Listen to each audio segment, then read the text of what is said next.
Hello students, our today's topic is potential at any point due to a dipole. इसके लिए expression को derive करने के लिए सबसे पहले हमें एक डायग्राम ड्रॉ करना पड़ेगा।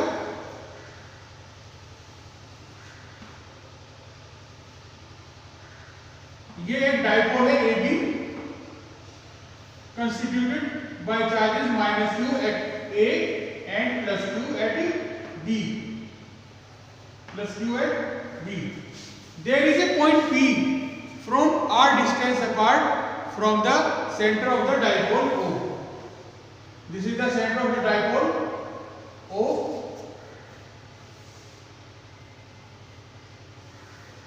And here is a point P. The distance of this point P from center of the dipole is r.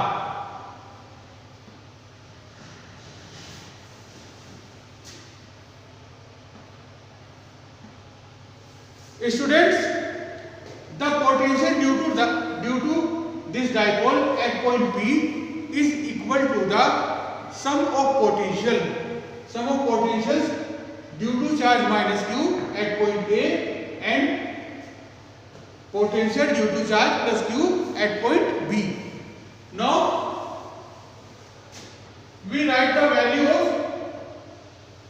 potential at point P due to charge -q1. This potential is given and it is given by -1 upon 4 pi epsilon naught into q upon Pa.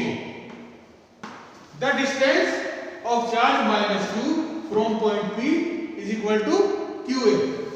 ठीक है? Now this potential due to charge +q at point B is given by V2 equal to 1 upon 4 pi epsilon naught q upon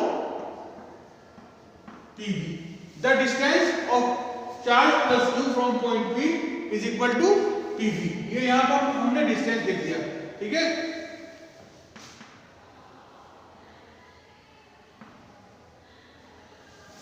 The angle POB is equal to theta.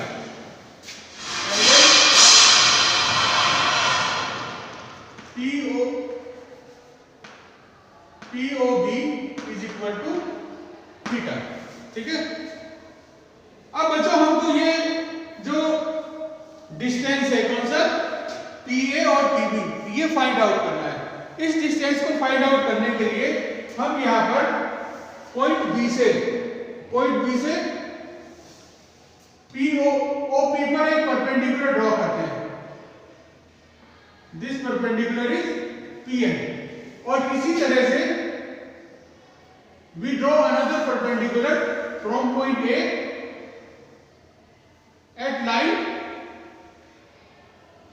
PO. This perpendicular is AN. ठीक है?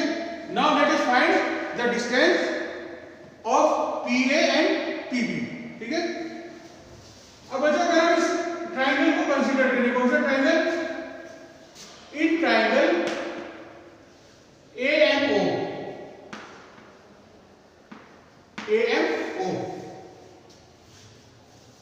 The cos theta equal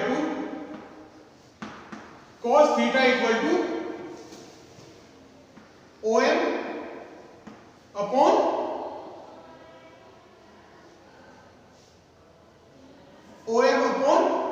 AO. बच्चों जैसा आपको पता है जो dipole है इसकी टोटल लेंथ इक्वल टू होती है 2a और हर एक चार्ज का जो डिस्टेंस है कहां से सेंटर से वो होता है a. तो यहाँ पर AO इक्वल टू a और ये जो डिस्टेंस है OB इक्वल टू भी a. टोटल लेंथ डाइपोल की होती है इक्वल टू 2a. ठीक है? Now according to this equation OM equal to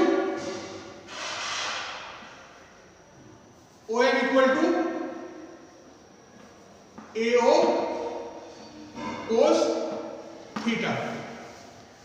Since AO equal to A, तो ये क्या हो गया A cos theta. OM equal to A cos theta. ठीक है, यहां से इस इक्वेशन से हमने OM की वैल्यू निकाली. ठीक है, अब देखिए बच्चे क्या यहां पर क्या कंडीशन है, the length of the dipole is very small in comparison to R. A very small than R. Therefore, due to this condition,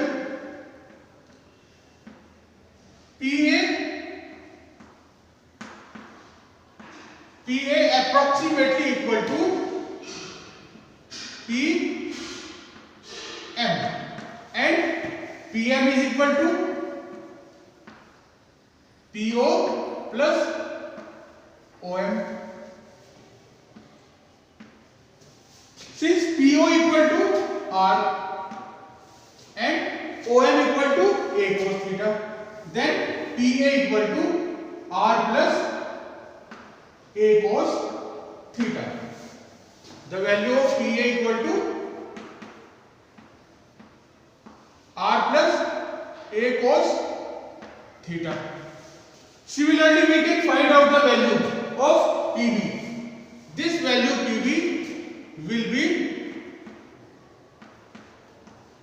R minus A cos theta.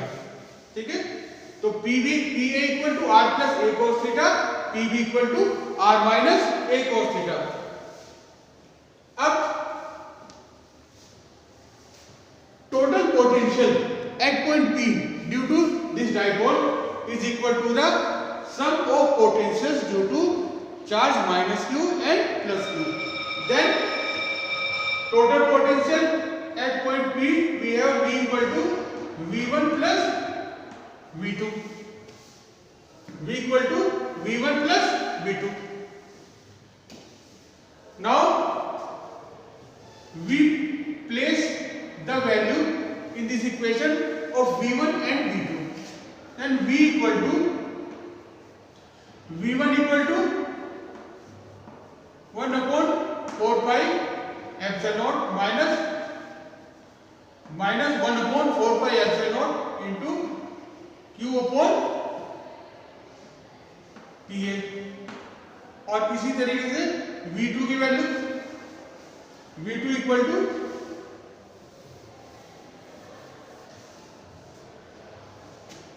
1 upon 4 pi epsilon naught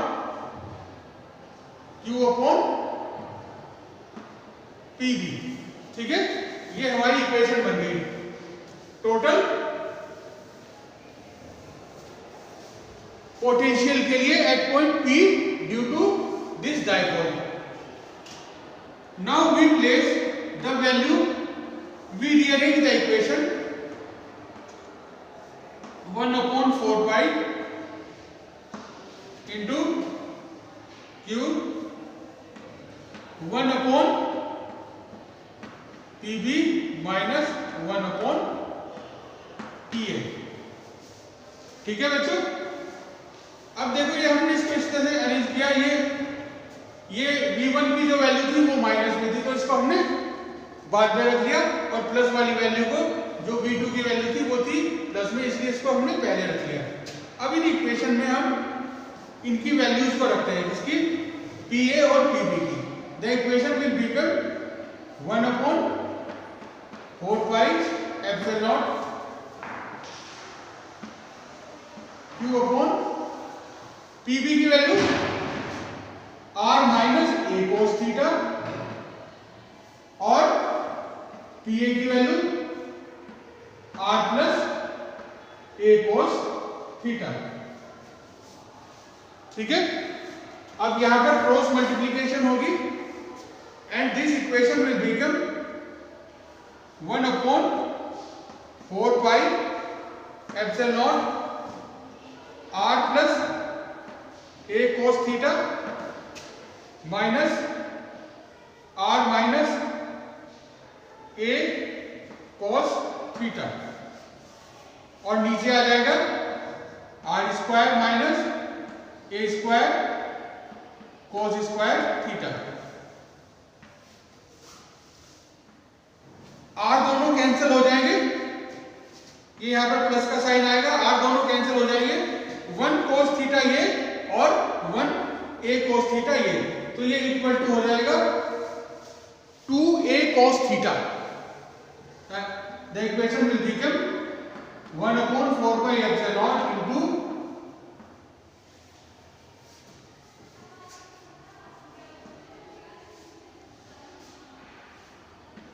q into 2a cos theta upon r square minus a square cos square theta. The equation will become as.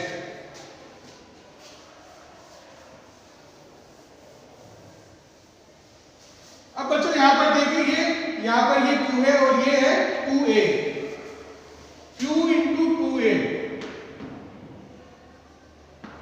is equal to p, dipole moment, dipole moment of dipole. Now the equation will become as v equal to 1/4 pi epsilon naught q into 2 equal हो गया p cos theta upon r square minus a square cos square theta. ठीक है, this is the value of potential at point P due to this dipole AB। अब देखो बच्चों, इसमें कुछ conditions हैं, there are some conditions.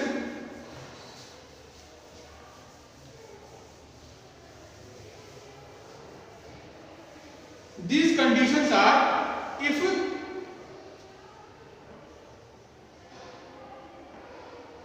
cos theta equal to cos 0 degree equal to 1, ये condition कब होती है? जब ये पॉइंट P इसके किसी डाइपोल के किसी एक्सियल लाइन पर हो, उस समय थीटा की वैल्यू क्या हो जाएगी? थीटा की वैल्यू हो जाएगी 0 degree and cos 0 is equal to 1। Then this equation will become as, इसको हम लिखेंगे v axial, axial equal to 1/4 pi epsilon naught into p upon r square minus a square.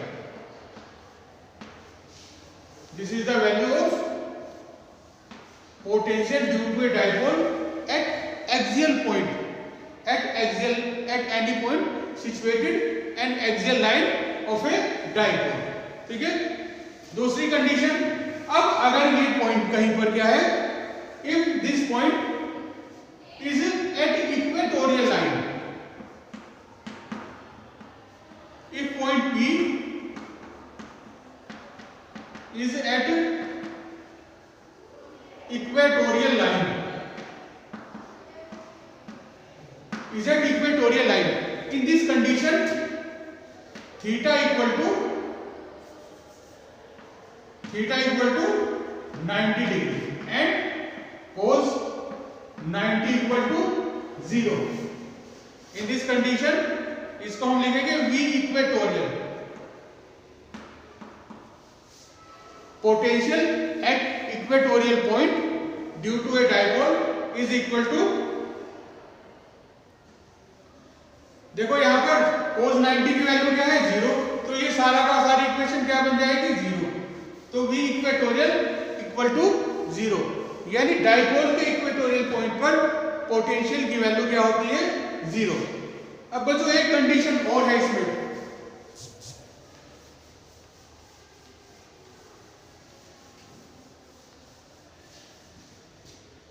अब अगर पॉइंट एक्सियल लाइन पर है, जैसा कि मैंने आपको पहले बताया था, पॉइंट एक्सियल लाइन पर है और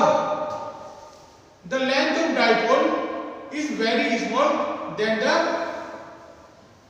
point of observation from center of the dipole. In this condition, we can neglect A.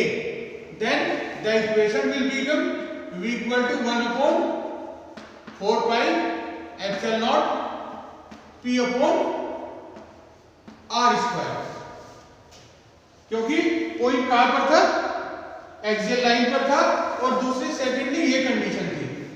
तो जब हम cos थीटा की वैल्यू क्या हो जाएगी 1 एक्सियल लाइन पर होने से, और r की वैल्यू को हम क्या कर देंगे, नेग्लेक्ट कर देंगे। तो उस समय पोटेंशियल डिफरेंस की वैल्यू, पोटेंशियल डिफरेंस के लिए एक्सप्रेशन ये हो जाएगी।